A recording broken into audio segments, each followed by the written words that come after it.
Right, it's time to say hello to our guests tonight. One of them is always impeccably dressed, the judge on Great British Sewing Bee. And the other is a groundbreaking TV presenter who has consistently paved the way for positive change in children's television. It's Patrick Grant and Baroness Floella Benjamin. Hello, both. Thank you. Welcome. Now, this is a lovely sofa for a Tuesday. Neil said Monday, bank holidays thrown me. Patrick, we hear you're very excited to be on the same sofa as our Baroness. I grew up with Play School. I spent, half my childhood, eagerly awaiting to find out what window we were going to go through and, what was going to happen to, Humpty and Little Ted and Big Ted and Hamble and all the rest of the gang. It was a huge part of my childhood. Floella, The round window. is this something that happens to you a lot, Floella? Just people stopping you in the street and kind of just reminiscing about their childhood and how important you were within it? all the time. When I go shopping, it takes me an extra half an hour or more because people, when they see me, they want to come up and tell me which window they love, what I did for them, how they remember that I love them, the way I used to speak to them. And it really is so affectionate. The amount of love that I get is just unbelievable.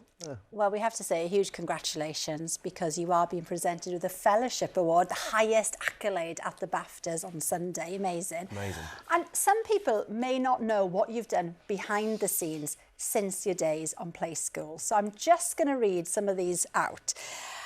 Now then, you have, thanks to major public service broadcasting, they are now required to make children's programmes thanks to you. You updated childcare performance regulations for live television. You persuaded the government to introduce tax breaks for children's TV, leading to more programmes being made. And you've constantly championed diversity on screen. That is such an impressive list. It is. Why was it so important to you, Floella, to make those changes then? Well, first of all, I want everybody, all your viewers, to understand that childhood lasts a lifetime and everything we do in life affects children, directly and indirectly. Not just your own children, but all children watching you. I'm sure many children are watching the two of you thinking, that could be me one day. I want to be that person. So we've got to do it right. And so I've always made sure that people understand the responsibility that they have to be a decent human being, to be a good human being, to be somebody who really cares, to show empathy and understanding and love, unconditional love. And that's all I'm after, for people to understand that they have a duty for the future, and the future is our children. When I was on Play School, people often used to say to me, when are you moving on, Floella? When are you moving on? Yeah. And I say, but how can you move on from the future? Children are the future, and childhood lasts a lifetime. So if you do it well, it's like an insurance policy. They love you forever. Yeah. And it all starts with children's TV, doesn't it? And then they all grow up and still love you. That's what happens. We've had some lovely messages in for you, Floella. This one comes from Karina. She has said, Floella was my absolute favourite person as a toddler and still is. She is my role model in my career, working in nurseries and schools. I will always smile with fondness at the memories and the skills that she gave us as children. Oh, isn't that lovely? That's just an example there of kind of that just the sums impact, it up, doesn't it? Yeah, well, I mean, it really shows me that people just want someone to love. And I'm one of these people who love children unconditionally and grown-ups. I used to be the Chancellor of Exeter University, and I used to hug all my graduates. I used to hug them and say, go out and change the world, make a difference. And that lives with them. Anywhere I go in the world, I meet one of my Exeter graduates and they say, Chancellor, we're making a difference. We're changing the world just for you. Brilliant. But you've done so much. And of course, yesterday marked a year since the King's coronation. And what a day that was for you. My goodness, you were carrying the sovereign sceptre. How were you feeling inside? I mean, you looked so gracious in your robes. But was there a sense of nerves there? No. I felt a sense of duty. I was carrying the sovereign sceptre with Dao, which represents equality, spirituality and peace, everything that I believe in. And to me, it was like a glimpse into the future, the diversity and inclusion. As I looked around the Abbey, I could see every culture. all ages. I could see people coming together, and that's what it meant to me, a future, a historic event, that I'm part of history, so that my children and my grandchildren and the children who grew up watching me, suddenly they're saying, a lot of them said, when they saw me, they said, play school, play school. Suddenly there was a connection. There was a connection with the coronation and childhood, and that's what I just felt this. I felt as if I was walking on air. It was a wonderful day. Well, you can watch the BAFTA Television Awards this Sunday, 7 o'clock, BBC One and on iPlayer. Congratulations in advance. What an honour. Thank you, thank you. OK, still to come tonight, Patrick will be revealing the secrets to making our clothes last longer. And I wish that I could sew with a machine. Yeah. You can but still I've got learn. no clue. I've got plenty of stuff I can bring you that you can put back together for me if you get good at it. See? If you get good at it, then why not? You can test your skills, that's the whole point. Let's ask Patrick, because he'll have a sensible answer. Fair enough. Now, this whole sort of trend to mend is booming, isn't it? And even now, high street shops are offering repair services, which is a brilliant thing. It is, but it used to be very commonplace. We used to fix everything. We used to fix our tellies, our washing machines. Everything used to be repairable, and all of our clothes were worth repairing. I mean, the problem now is many of our clothes are now so cheap.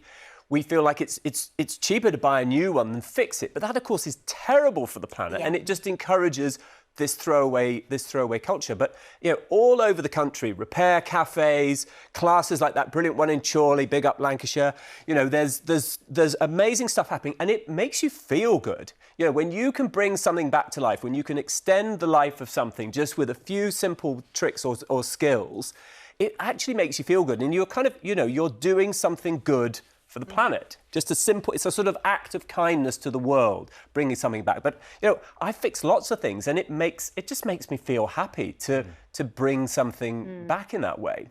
Floella, on the achievement, isn't it? When you actually fix something. Yeah, and it's kind of problem solving as well. You think, how am I going to do this? I've got to untake it apart and put it back together and find the right bit. But yeah, you feel it's a sense of achievement. Floella, am I right in thinking that this is something that you used to do anyway in your theatre days? Oh, yes. I love sewing. I love making clothes. In fact, my mother taught me to sew.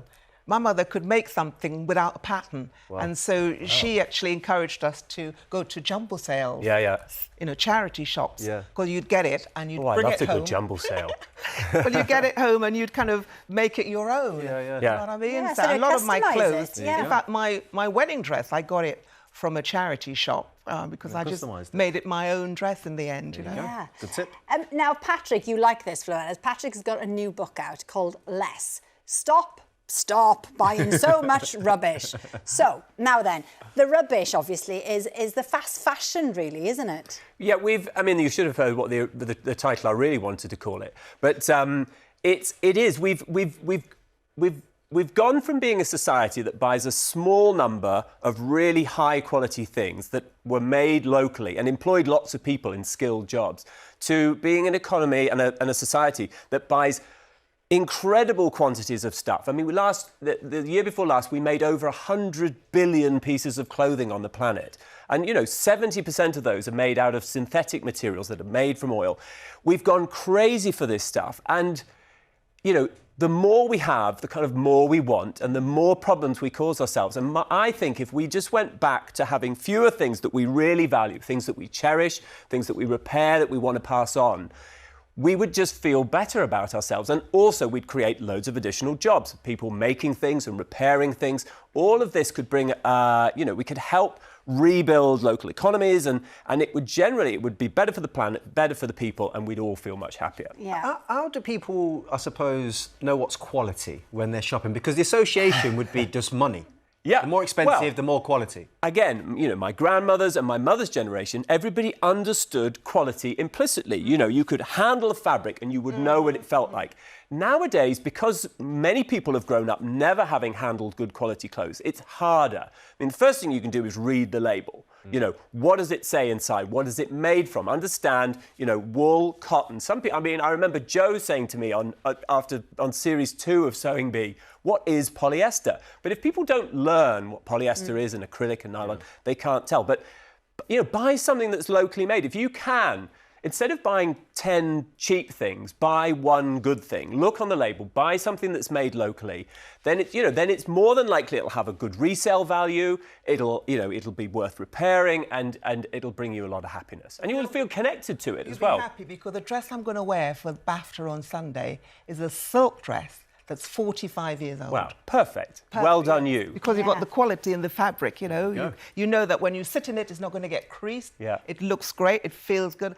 And the old-fashioned material, the wools and the silks and the cottons, breed with your body. When you wear it, you feel better, don't you? You feel, yeah, of course. I can't wait for my vintage frock. I can't wait to see you in it. It's just like, you know, Hugh Jackman did at the Met Gala.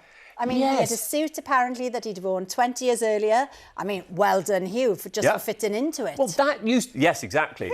But that used to be normal. It used to be the case that people would wear their clothes over and over again, particularly men. You know, there was a time when all the kind of big stars of Hollywood, David Niven and Cary Grant, they'd wear the same evening suit for 20, 30 years. It would be something that it would be strange for them not to wear something that they'd worn before. And again, it's a mindset thing. We need to start feeling happier with wearing things over and over again. We need to give ourselves a big pat on the back. Every time, if you wear something 100 times, give yourself a big pat on the back. If you wear it 1,000 times, set off a firework. Yeah. We've got to get away from this idea that we need new stuff all the time. Yeah. Sometimes the critics actually say she's wearing the same dress. She's wearing, so I think people are conscious give her a of round that. of applause. But in fact, they should be saying, because Princess Anne, in fact, whenever she wears something old, if it's a big thing, she's wearing the same frock. That should be the norm, as you're saying. It should indeed. Yeah. And, you can mix and match and nobody knows exactly. it's, like these. Fifth time out on the One Show. Yeah. Patrick's book, Less, is out this Thursday. And So and Be returns in 2 weeks' time at 9 o'clock on BBC One and iPlayer. We got a quick one in. I just said I was a boom operator on Play School, early 70s. Love working with Floella. Great lady. That's all we've got time for tonight, so thank you very much to both of our guests. Is it finished? It is finished. We will be back tomorrow with actors Tom Felton and Meg Bellamy, plus the stars of Inside Number 9, Steve Pemberton and Reece Shearsmith. And Matt will be in here for Watchdog as well. Have a great evening. Goodbye.